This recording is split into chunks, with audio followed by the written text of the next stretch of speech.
আমি ঠিকানাবিহীন। মাধবপুর? মাধবপুরেও হয়তো আর এসে কখনো থাকা হবে না। মানে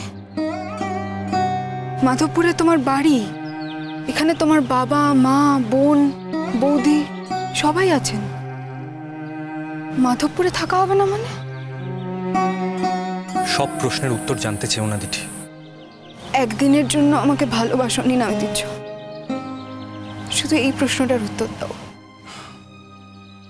দিঠি, একদিনের জন্য কাউকে ভালোবাসা যায় বলে আমি জানি না। ভালোবাসতে গেলে সময় লাগতে পারে, আর একবার ভালোবাসা জন্মালে সেটা যে একদিনের মধ্যে অন্তর্হিত হয় সে কথাও আমি বিশ্বাস করি না। ও আচ্ছা, ভালোবাসতে তোমার সময় লাগছে বলেই তুমি আমাকে ভালোবাসতে পারোনি,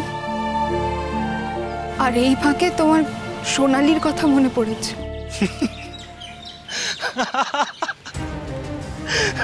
তোমার বৌদিই তো বললো তোমার সঙ্গে সোনালির বিয়ের ব্যবস্থা করবে, তুমিই তো বলেছিলে।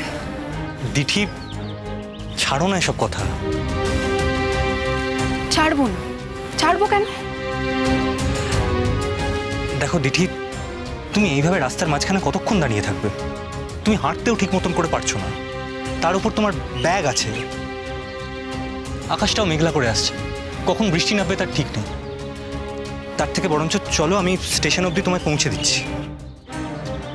তারপর তো আমিও কলকাতাতেই যাব। হ্যাঁ, তা অবশ্য ঠিক।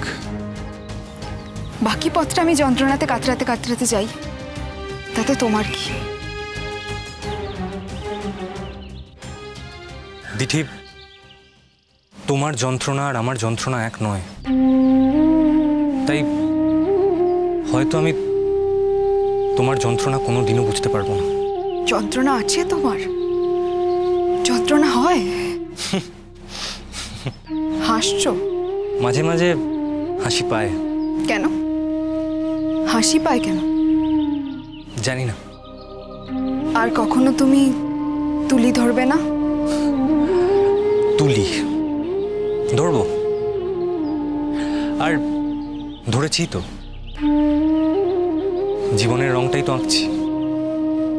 অবশ্য সে রং তুমি খাতায় কলমে কোনোদিনও দেখতে পাবে না, তবে জীবন দিয়ে যে রংটা এঁকে যাব সেটা হয়তো কোথাও না কোথাও ছবি হয়ে থাকবে।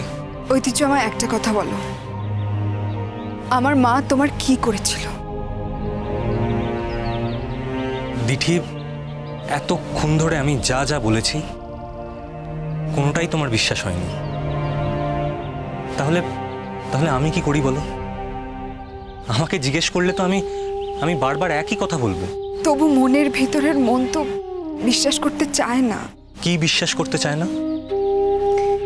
বিশ্বাস করতে চায় না যে তুমি আমার মাকে কিডন্যাপ করেছো। তা তোমার মনের ভেতরের মন তোমায় কি বলে দিঠি?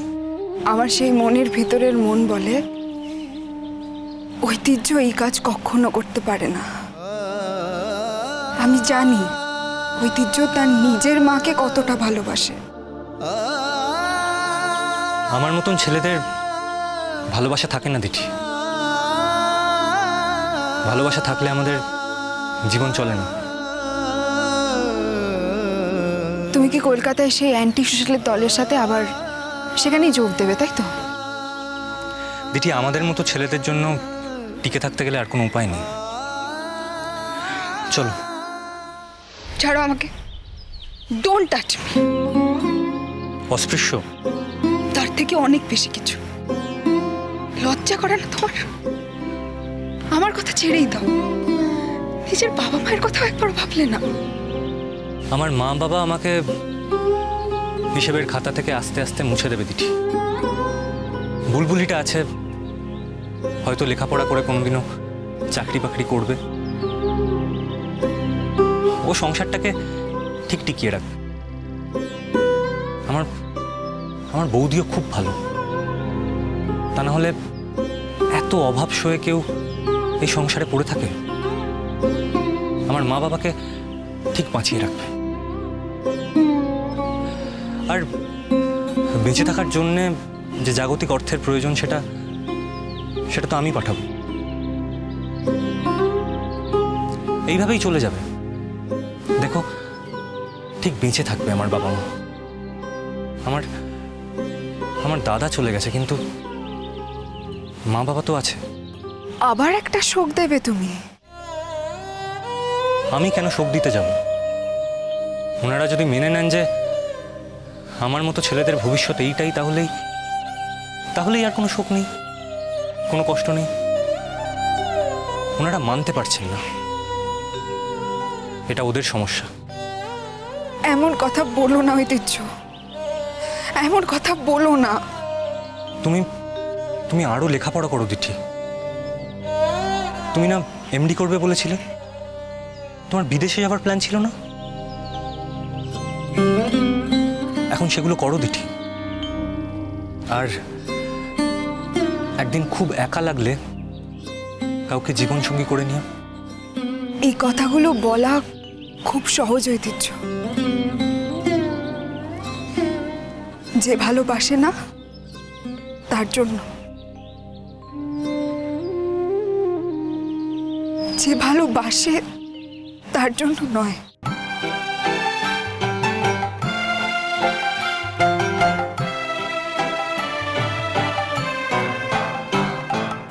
ভালোবেসে সখী নিভৃতে যতনে আমার নামটি লিখো তোমার মনের মন্দিরে। ভালোবেসে সখী নিভৃতে যতনে আমার নামটি লিখো তোমার মনের মন্দিরে। আমারও পরাণে যে গান বাজিছে তাহার তালটি শিখো তোমার চরণ মঞ্জিরে। ভালোবেসে সখী নিভৃতে যতনে আমার নামটি লিখো তোমার মনের মন্দিরে।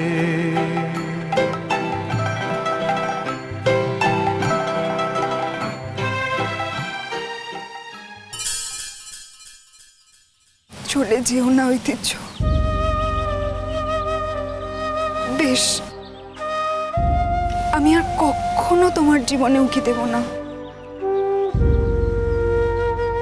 তোমার জীবনে সোনালি থাকুক, সোনালি এসে তোমার জীবনের সোনালি দিন ফিরিয়ে আনুক। আমি দূরে চলে যাব, কিন্তু ফাঁসির আসামিকেও তো মানুষ কিছু না কিছু উপহার দেয়, তার শেষ ইচ্ছে পূরণ করে। আমি চলে যাওয়ার আগে তুমি আমাকে কিচ্ছু দেবে না? তুমি যা চাইবে তা আমার পক্ষে দেওয়া সম্ভব না দিঠি। কেমন করে জানলে আমি কি চাইবো? তুমি তো এই চাইবে না যে কলকাতায় ফিরে গিয়ে কোনো অ্যান্টি সোশ্যাল দলের সাথে আমি হাত না মেলাই? সেটা চাও কি আমার খুব অন্যায়? অন্যায় তো বলিনি, কিন্তু আমি সেটা তোমায় দিতে পারবো না দিঠি। কেন? দিঠি, আমার আমার ফেরার আর কোনো পথ নেই। কেন ফেরার পথ নেই ঐতিহ্য? কি করেছো তুমি যে তোমার ফেরার পথ নেই? আমাকে সব কথা খুলে বলো না, ফর গড সেক আমাকে সব কথা একবার খুলে বলো। দিঠি চলো, আমাদের এগোতে হবে, ট্রেন এসে যাবে। বলবে না আমায়? আমি তোমায় শুধু এটুকুই বলবো যে তোমাদের বাড়িতে তোমাদের অনেক শত্রু আছে, তাই নিজেদেরকে নিজেদের বাড়ির শত্রুদের থেকে বাঁচিয়ে চলো। তার মানে তুমি জানলে কি করে? আমাদের অনেক কিছু জানতে হয় দিঠি, না জেনে উপায় থাকে না। যাকে তোমাকে যে কথাটা বললাম সেটা মনে রেখো। তুমি একটা কথা আমাকে বলছো না ঐতিহ্য, যেটা জানতে পারলে সমস্ত কিছু আলোর মতো পরিষ্কার হয়ে যাবে। সেই কথাটা তুমি আমাকে বলছো না। যা তুমি করোনি সেই দোষটা নিজের ঘাড়ে নিও না প্লিজ। আমি তোমাকে ভালোবাসি ঐতিহ্য। একটা দিনের জন্যও তোমার প্রতি আমার ভালোবাসা ম্লান হয়নি। ভালোবাসলে বুঝি সংশয় থাকে? কিসের সংশয়? না না, তুমি তো আমায় এসে বলেছিলে যে তোমার মাকে নাকি আমি কিডন্যাপ করেছি। ভালোবেসেছিলে বলেই বোধহয় এই কথাটা বলতে পেরেছিলে। আমার কাছে কোনো উপায় ছিল না, তুমি তো কিছু বলছিলে না। দিঠি, এবার কিন্তু আমাদের এগোতেই হবে। তুমি আমাকে বললে না ঐতিহ্য, কিন্তু আমি যদি তোমাকে সত্যিই ভালোবেসে থাকি তাহলে আমি একদিন ঠিক খুঁজে বার করব তুমি আজকে যে কথাটা বললে না সেটা আসলে কি। ঠিক আছে, চেষ্টা করে দেখো, চলো।